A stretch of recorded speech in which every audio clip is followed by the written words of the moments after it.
I'm Marcus Smith, and this is Constant Wonder. This month of December on Constant Wonder, we've been on a journey called Advent.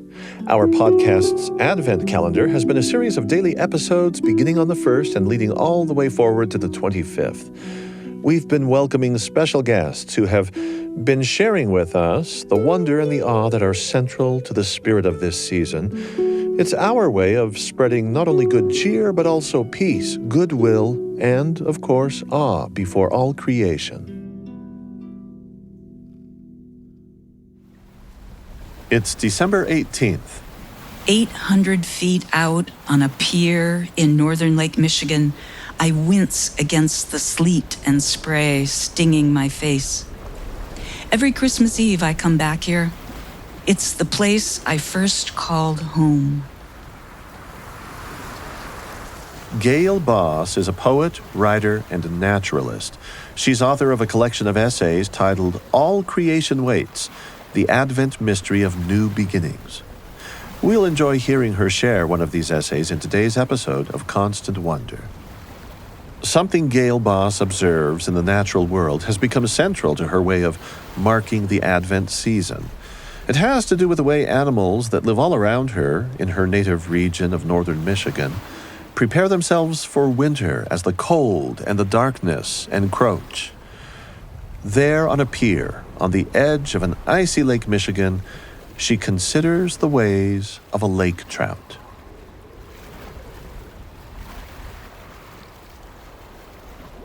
Still, the surging gray tonnage bashing headlong against the breakwater, against the long suffering shore, rattles me to the bone. Somewhere below the uproar glides a silver fish speckled in ivory. She welcomes the tumultuous waves and the cold. Tumult and cold mix more oxygen into the water, and cold, oxygen-rich water brought the lake trout here in the wake of receding glaciers. Rich breathing is better to her than any particular food.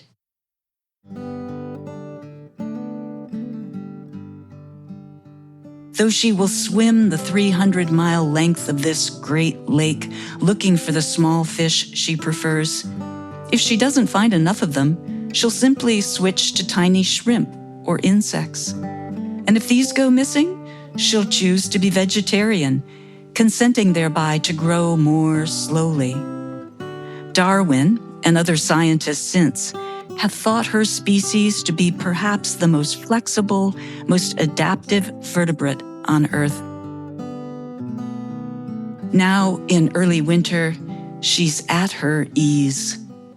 In other seasons, she will sometimes follow small fish into water warmer than her internal organs like, choosing to bear this stress for the sake of the food that satisfies her best.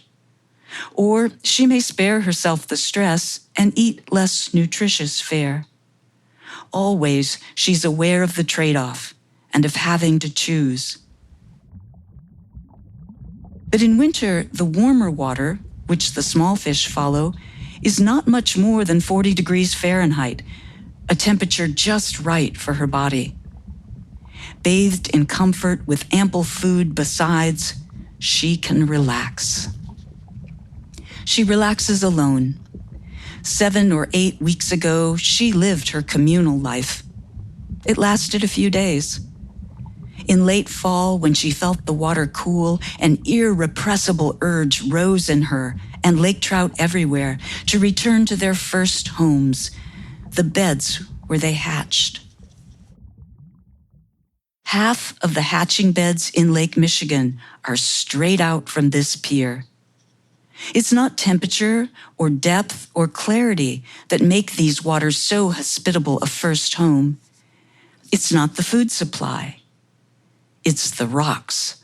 Limestone cobbles the size of doorknobs and soup bowls heaped 6 or more feet thick, some on shoals, some at the bottom of deep trenches. From all ends of the lake, the fish massed here. Through the night, Males and females swam over the great rock piles where they had first come awake, silver sides pressed together. When the female swam away and resumed her solitary lake wandering, she left behind thousands of fertile eggs fallen from her body into crevices between the cobbles. It's a kind of faith this shining fish practices, returning perhaps from a vast distance to plant life in the place where she came to life. It's faith in the goodness of the rocks, their sheltering crannies, their cold water cradles. She tucked her eggs there, away from predators, away from churning currents. Then she left. She's done all she can do. Vital but dormant, the eggs wait, as she once waited, until winter ends. It's what they must do to wake. Gayle, as I listen to you sharing all of this about the lake trout, hiding her vulnerable eggs among the rocks, those eggs lying still until the time they awaken into life, that moment of birth, I drew my own Advent connections. I drew a comparison as far as I could take it to the stark setting of Christ's birth, the way it's described in the book of Luke. Not only is the setting harsh, but there's also that looming threat to the child. It's going to result in the family's flight into Egypt. You know, we think so often of this nativity scene as idyllic. But there was certainly exhaustion, risk, hardship. And under King Herod, there was trouble and fear as well. Surely. I love that about the Christian tradition, how gritty it is, that the light of the world, what we believe is the incarnation of God, is not born in more luxurious or regal or even comfortable surroundings, but comes to us in our deepest need, at our darkest place and hour, that no room in the inn where we feel bereft as well, that the Christ comes to us when we feel that we have no place to go either. Gayle Boss is author of All Creation Waits, The Advent Mystery of New Beginnings. We first became acquainted with her in this series on day 1 of our Advent calendar. You can go back to catch any of the days you may have missed at byuradio.org, Apple, Spotify, or wherever you get your podcasts.